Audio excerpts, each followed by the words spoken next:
Hello, we are Team 8, the Kryptonites. This is our Sprint 1 video report and demo. Let's begin with the task board. As we can see here, in the first week we started with installing JMonkey and we started learning the initial toolkit. We also tried exploring some of the APIs that JMonkey had. This task extended onto the second week. From the beginning of the project, we had in mind that we wouldn't be just creating a gumball game. We wanted to create something bigger, and at the end of the second week, we realized that JMonkey would require more effort hours that actually we had. So we decided to switch on to Greenfoot in the third week. Consequently, in the third week, we started with creating user stories. We also experimented how to take user input and also developed the game workflow. We also created some of the graphics required, and which continued over to the fourth week where we created elements and characters required. Moving on to the burn down chart, as we can see here, team started with a very nice pace for the first 2 weeks, and at the end of the second week when we realized that JMonkey actually demanded more number of hours than we actually had, that is when our chart went up high. And after deciding to switch on to Greenfoot, we had a pretty good pace, and we ended the sprint 2 days later than the actually planned date. So this was our task board and our burn down chart. Now let's discuss the Kanban board.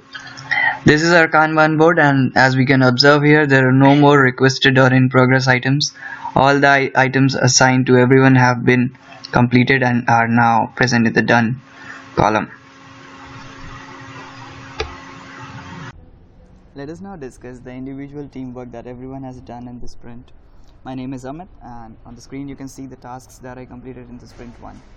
In the week 1, I started working on JMonkey 3 and Blender. I explored some of the APIs of JMonkey 3. In the week 2, I continued with the APIs and I created some of the basic apps that I could with the JMonkey engine. And as discussed, in the week 3, we switched over to Greenfoot, as mentioned earlier in this video. As we had already worked with Greenfoot, we did not have to go through the learning curve of it. That's why we started directly working on the user stories and the requirement gathering of the game. After completing the user stories, Jolent and I started developing the workflow of the game, that is, how the game would actually look like and what all elements would it have. So in the week 4, I started working on the collectibles, making them appear randomly in the world, their positions and everything. So let me just quickly demo what actual work I did in week 4. So this is our world, and the block over here represents the hero of the game. I'll just start moving the hero. For now I have added 5 collectibles to the game, like banana, cherry, pineapple, etc. As you can see on the screen, a pineapple popped up in the world and I can just jump and collect the pineapple. The collectibles would be randomly appearing in the world at different time intervals and at different positions. So the hero can just keep collecting them and the score gets updated every time. So this was my demo. Thank you. Hello, this is Jainik, and in the sprint 1 I explored the JMonkey engine 3 by following a beginner's tutorial in YouTube. I also created a scene with custom texture and went through few demo games developed using the JMonkey engine to see what kind of games can be made using the tool. I also explored basics of Blender tool to create a 3D object, and after migrating to Greenfoot, I created few user stories for the game and created the background with rotation effect in Greenfoot along with my teammate Jolant. So when I was experimenting with the JMonkey tool, I created a scene with custom texture using the terrain, and as you can see, I have also added a few light effects that highlights the terrain. And in the Greenfoot, Jolant and I designed the background of the game, and we also added relative motions to objects like cloud. We added how the life objects of the actor would look like, and to depict how the background would look like when an actor is running or moving, we added a dummy actor, which is the square over here, and we also added the upper limit to which the actor can jump. Hi, this is Jwalant. In sprint one, for the initial 2 weeks, I was having 3 tasks to complete. First one is exploring JMonkey API and SDK. Second one is design game workflow and user stories. And third one is create background or base of the game environment. As a part of the first task, I went through some different tutorials and watched some videos on YouTube. And I also understood different game component of JMonkey engine SDK.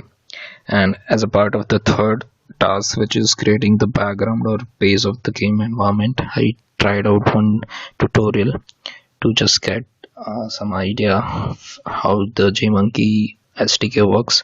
So here is the sample environment that I have created, and I also gave some effect of lighting, and I added this texture into this environment. I also analyzed some code patterns and provided the lighting effects to this object. And in the third and fourth week, when we realized to switch this game development activity in Greenfoot platform, I was having 2 tasks to complete. First one was game to design game workflow, and second one was to design the graphics, which includes uh, designing the background of the game. Hi. As a part of Sprint 1, I was responsible for creating a 3D background using the Blender tool. In order to proceed with the same, I downloaded and installed the JMonkey Engine 3 and the Blender tool. There were a few sample games also that I went through in order to learn the basics of JMonkey APIs. Further, I explored the Blender tool to learn how a 3D model or a 3D background is created. Once I developed a basic understanding on how the Blender tool works, I further learned on how to integrate the 3D model or the 3D background in JMonkey in order to include them as a part of the 3D game. However, due to time constraints, the team later decided to develop a 2D game using Greenfoot. So in Greenfoot, I was responsible for creating different obstacle objects needed as per the theme of the game. So here is a demo of what I have implemented. The blue box represents the character. The brown area represents the path or the road along which the character would be moving. I have included obstacles in this game. So these obstacles are a plant, a brick, or a fence. So the character needs to jump over these obstacles in order to continue further in the game and in order to continue collecting the collectibles in the game. So let me just show you how this works.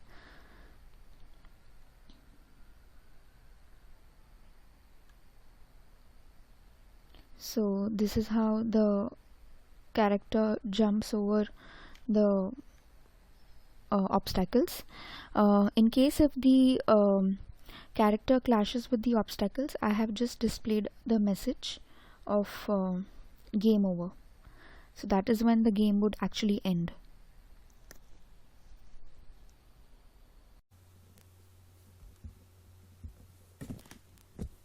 Hi, I'm Prajakta.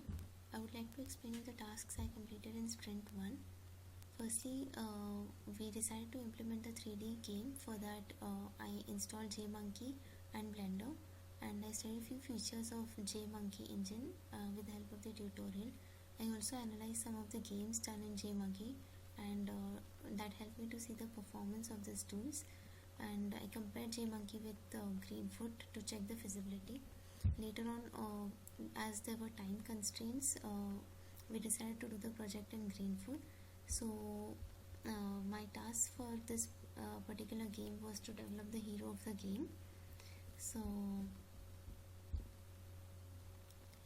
the hero of our game is the skateboard man.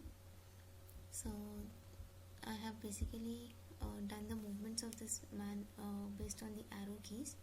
So as you see that as when I press the right arrow, it goes ahead, or when I press jump, it just jumps.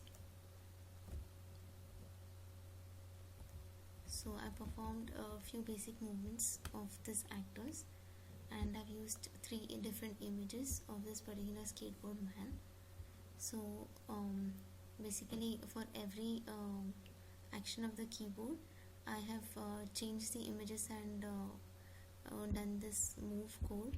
So this is the particular code which is implemented